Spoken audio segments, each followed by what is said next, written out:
Hey all, and welcome to lecture number 4, the Abrahamic Covenant. Got my cup of coffee handy. Hope you've got your hot drink of choice and you're ready to go. This will be actually a little shorter lecture than the previous two.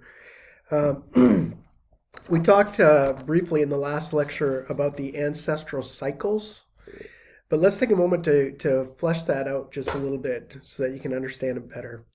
So I want to look specifically at the covenant with Abraham and find out more about what's going on with him and with Sarah in these passages.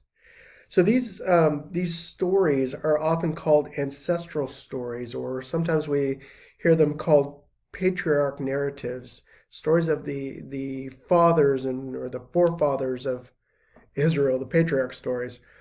But I prefer the term ancestral cycle.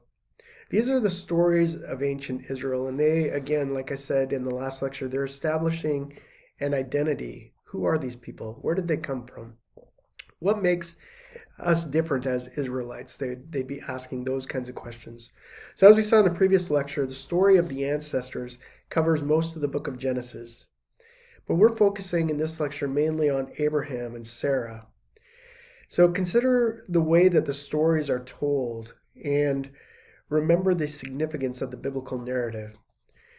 Don't regard these ancestral stories as prescriptive ideologies. It should go without saying that you should not mimic everything that the patriarchs, or for that matter, everything that any of the biblical characters do. Biblical characters are like you and me. They are very human. They have shortfalls. Their stories are gritty. They're real. You see some very flawed individuals. Sometimes these biblical characters are even nasty and distasteful. Sometimes we just won't even like them. So it's important to remember that. But these stories show God meeting these very earthy, very real people where they're at. Each ancestor, even Abraham, for this module's readings, tends to think that they know what the good life is. In this light, tension can be observed between Abraham, Sarah, and God. It seems that the character of God is trying to pull them away from their own personal understanding of what the good life is. So there's this tension between the spiritual and the material. The people in Genesis exemplify the grittiness of the human experience, as well as exemplify a heightened spiritual outlook and model of faith. One of the most significant events that takes place in this narrative is the establishment of the Abrahamic Covenant, which is what I want to dwell on in the rest of this lecture. So first off, what is a covenant? So after our discussion of Genesis and creation, it can be said that God had an original design that became corrupt through the sin of humankind and the consequences that we see in Genesis chapter 3 with the fall, when humans fell into sin or began to sin. So even though that was God's design, God remained committed to his creation, and particularly humans whom he had created in his image and likeness. So for that reason, God had a redemptive design that has been developed through history and continues to move on towards its consummation. One of the largest components to this redemptive design is the use of a covenant. So briefly, a covenant is a means of expressing and defining a relationship between two parties. It's often argued that certain of the major covenants were conditional or administrative. In other words, there are obligations put on the people. And usually when we think of administrative type covenants, we think of the covenant that God made with Moses. If you and the people do this, I, God, will do that, will bless you. If you don't do it, I will curse you, those kind of things. Others of the covenants are more seen as promissory covenants that are not putting obligations on people. And those are usually associated with the Abrahamic covenant and the Davidic covenant. But this model of these very different kinds of covenants is flawed. So let me talk to you about covenantal theology just in general.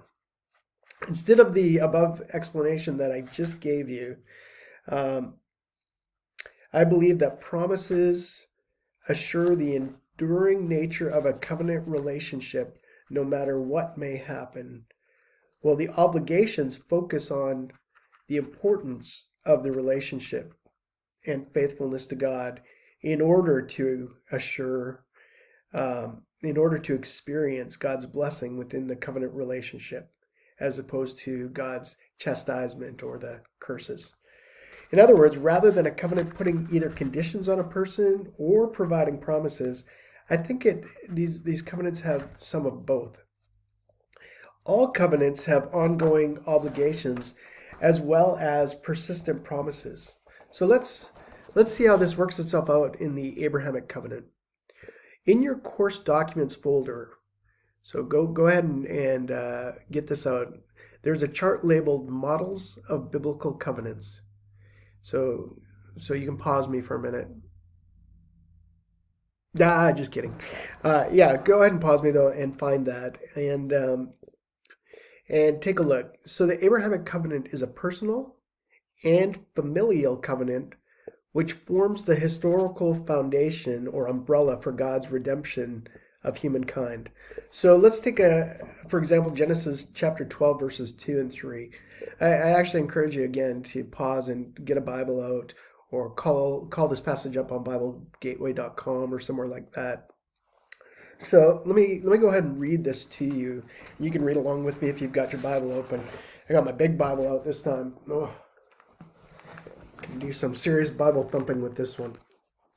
So let's see. Actually, beginning in verse 1 of chapter 12. Now the Lord said to Abraham, or Abram at the time, "Go forth from your country and from your relatives and from your father's house to the land which I will show you.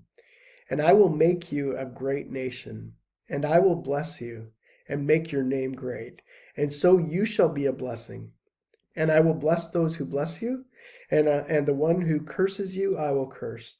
And in you all families of the earth shall be blessed."